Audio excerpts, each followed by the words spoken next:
Question number 2, निम्नलिखित फलनों की एक यानी इंजेक्टिव तथा आच्छादित सब्जेक्टिव गुणों की जांच कीजिए। पहला क्वेश्चन है f(x = x² द्वारा प्रदत्त फलन n से n फलन है, ठीक है ना, मतलब नेचुरल नंबर से नेचुरल नंबर तक एक फलन है, ठीक है ना, संबंध। यानी यदि हम मानते हैं, क्वेश्चन स्टार्ट करते हैं। पहला क्वेश्चन, यदि माना f(x1 = f(x2) है, ठीक है ना, हमने ऐसा मान लिया है, तो x1 का स्क्वायर ये fx की जगह रखा, f(x1 की जगह x1 स्क्वायर, f(x2 की जगह x2 square, x1 square minus x2 square = 0।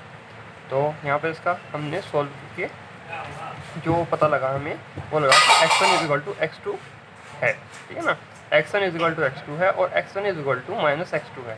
और ये जो है हमें इससे कोई मतलब नहीं है, ये हमें सॉल्व करने के बाद जो मिला हमें उससे मतलब है जिसे हमें चाहिए क्वेश्चन में, ठीक है ना। तो हमें x1 = x2 चाहिए, तो इसलिए हमने इसको लिया, और x1 = x2 है, इसलिए फलन एक ही है, हम कह सकते हैं। हमें क्या चाहिए था, मैंने आपको पहले बताया था, हमें चाहिए था x1 = x2, ठीक है ना। ये माइनस में आ गया, इसका कोई ज़रूरत नहीं है, तो ये हमारे पास x1 = x2 आ गया है, फलन एक ही है, और हम कह सकते हैं, अब देखते हैं आच्छादक के लिए, ठीक है ना। तो ये हमारा संबंध बना लिया है हमने एक नेचुरल नंबर से नेचुरल नंबर तक, ठीक है ना। तो एक तरफ है हमारे पास नेचुरल नंबर, दूसरी तरफ भी नेचुरल नंबर है, हमें इसमें से कोई भी एक नेचुरल नंबर लेना है 2, और इधर भी 2 लेना है, 2 का स्क्वायर करना है, तो क्या आएगा 4, जो कि हमें आच्छादक नहीं बताता है।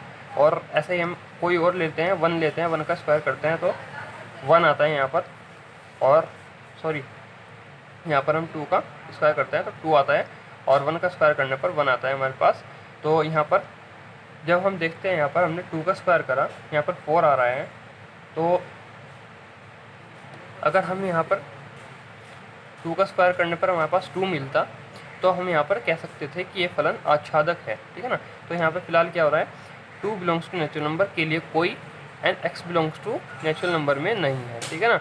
मतलब क्या कह सकते हैं आप, 2 बिलोंग्स टू नेचुरल नंबर के लिए कोई x बिलोंग्स टू, मतलब इसमें नेचुरल नंबर में नहीं है, ताकि f(x = 2) हो, इसलिए आच्छादक नहीं है। f(x = 2) का मतलब यहाँ पर अगर हम आप f(x) की वैल्यू रखेंगे x², और x में यहाँ पर x² में x का कोई भी मान रखेंगे, नेचुरल नंबर में से 2 रखेंगे जैसे कि, तो 2 का स्क्वायर करेंगे तो आएगा 4, ठीक है ना। ये सब के लिए सिद्ध होना चाहिए, ठीक है ना। यहाँ पर 1 के लिए तो सिद्ध हो रहा है, क्योंकि 1 का स्क्वायर करेंगे तो 1 आएगा, ठीक है ना, और 2 का स्क्वायर करेंगे 4 आ रहा है, तो इसलिए सबके लिए सिद्ध होना चाहिए। जैसे कि 1 के लिए तो सिद्ध हो रहा है कि 1 का स्क्वायर करने पर 1 आ जाता है, और 2 का स्क्वायर करने पर 2 नहीं आता है, 4 आता है, और यहाँ पर देखिए 3 का स्क्वायर करने पर 6 आता है, ठीक है ना।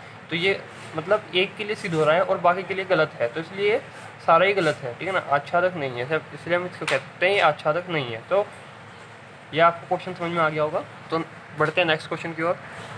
सो क्वेश्चन नंबर सेकंड, हम यहाँ पे देखते हैं। सेकंड तो आप बड़ा ही इजी क्वेश्चन है, तो आप ये कर लेना, क्योंकि बिल्कुल सेम ऐसे ही है, x² है, बस यहाँ पर हमारा इंटीजर बदल गया है।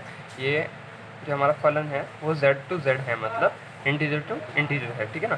तो यहाँ पर ये फलन बदल चुका है, बाकी सब कुछ सेम है। तो यहाँ पर हम थर्ड क्वेश्चन देखते हैं, f(x = x², ठीक है ना, आपको दिख नहीं रहा होगा।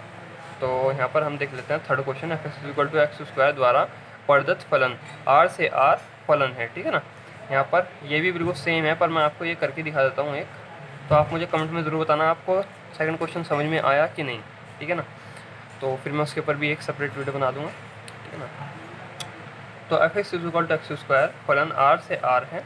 f(x) हम जैसे कि माना था कि पहले मानना है f(x1 = f(x2), तो f(x1 का स्क्वायर = f(x2 का square, x1 square = x2 square, हमने ये वैल्यूज़ रख दी हैं इसकी।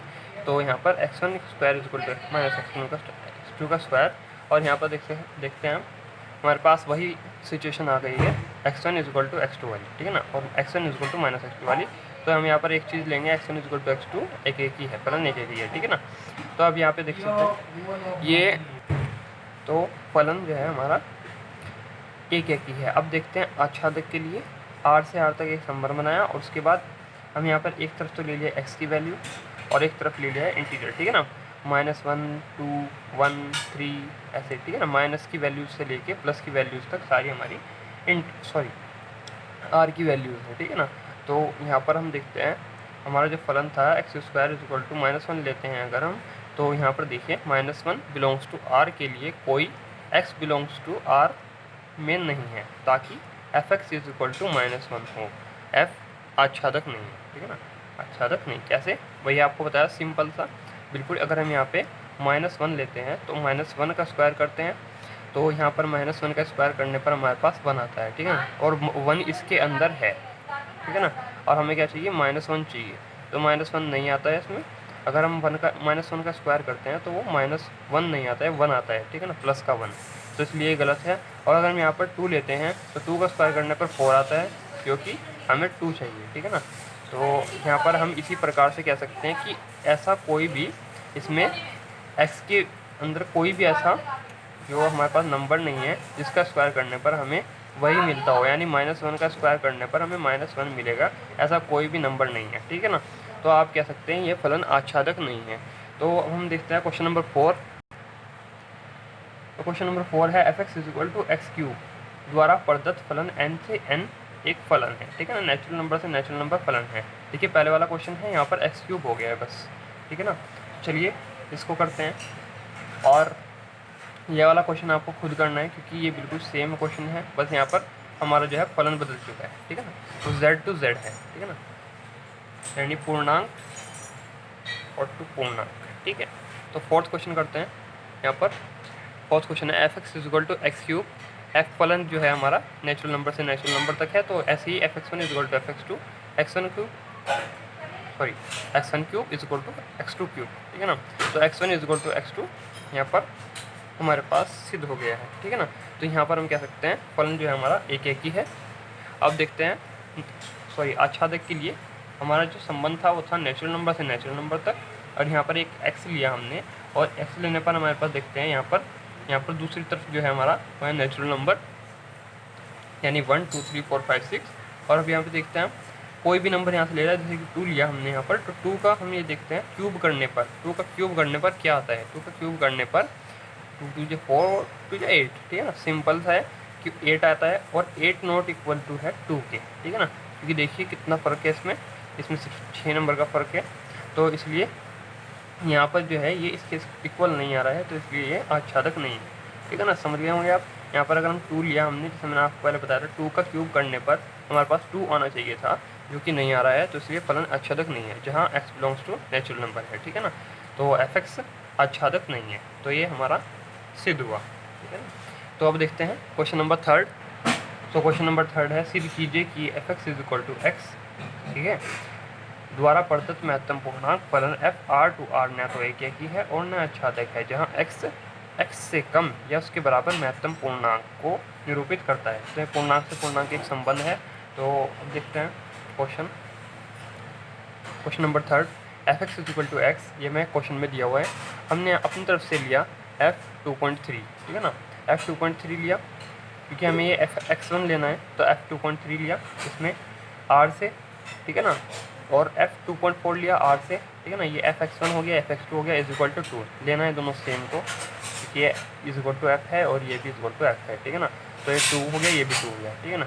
तो अब इसको देखते हैं, 2.3 और 2.4 बिलोंग्स टू r, मैंने बताया जैसा आपको, ये दोनों r से ही बिलोंग करते हैं, दोनों के दोनों, ठीक है ना, ये बिलोंग का साइन होता है सॉरी।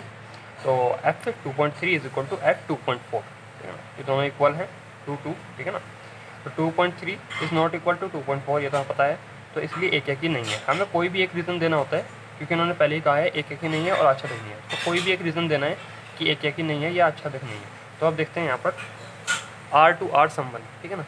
तो R to R संबंध कैसे देखेंगे, यहाँ पर हमने एक तरफ ले लिया 0 1.1 1.2 1.7, ठीक है ना, और यहाँ पर हम देख सकते हैं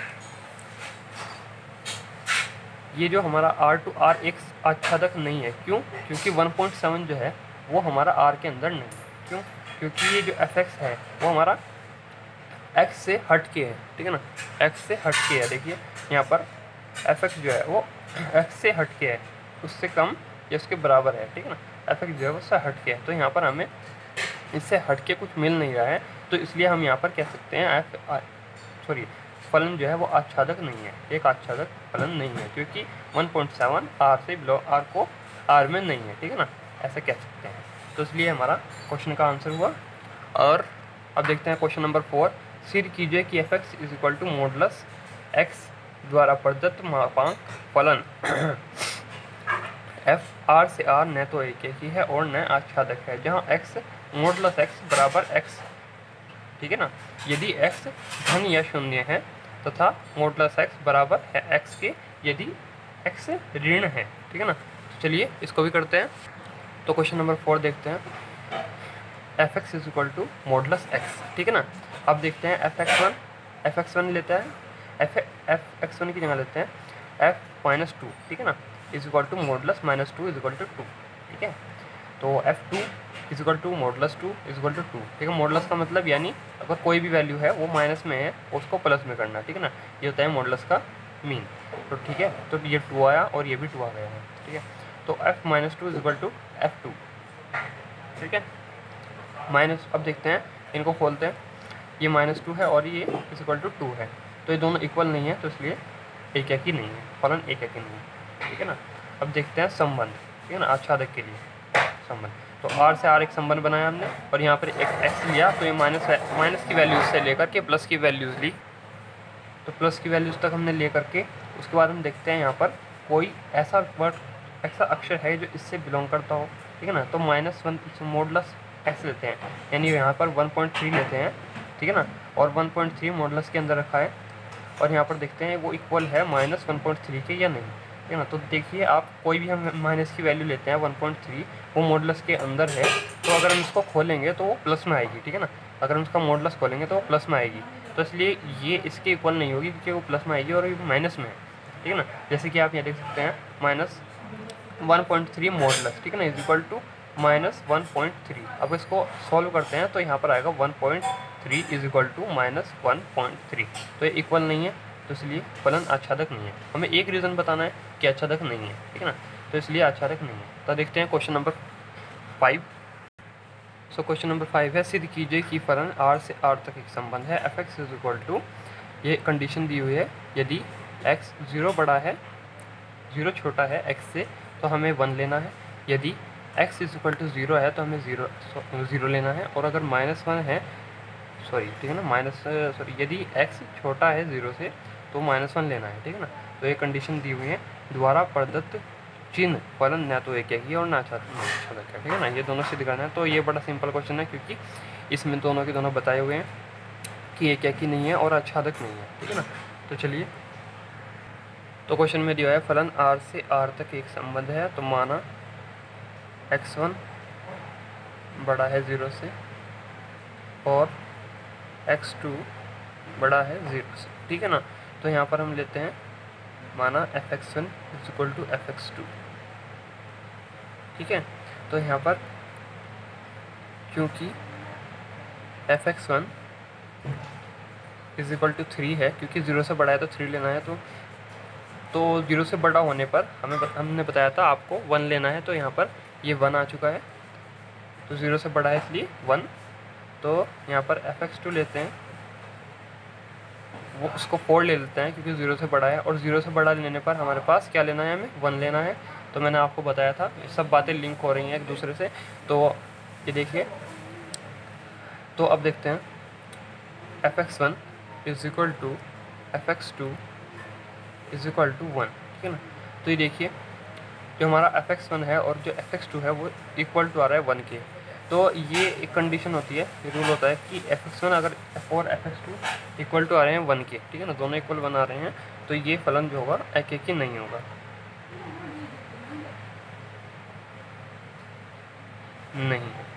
सिंपल आप लिख सकते हैं। आप देखते हैं आच्छादक के लिए, तो ये आप देखें यहाँ पर ये जो हमारी 0 से बड़ी लाइन है, 0 से आगे वाली संख्याएं हैं सारी, और ये 0 है, ये अकेली है, और ये जो हमारी 0 से छोटी हैं वो -1 -2 -3 यानी माइनस वाले सारी संख्याएं हैं। तो अब हम यहाँ पर देखते हैं, अगर हम माइनस वाली संख्या लेते हैं तो हमारे पास क्या आता है।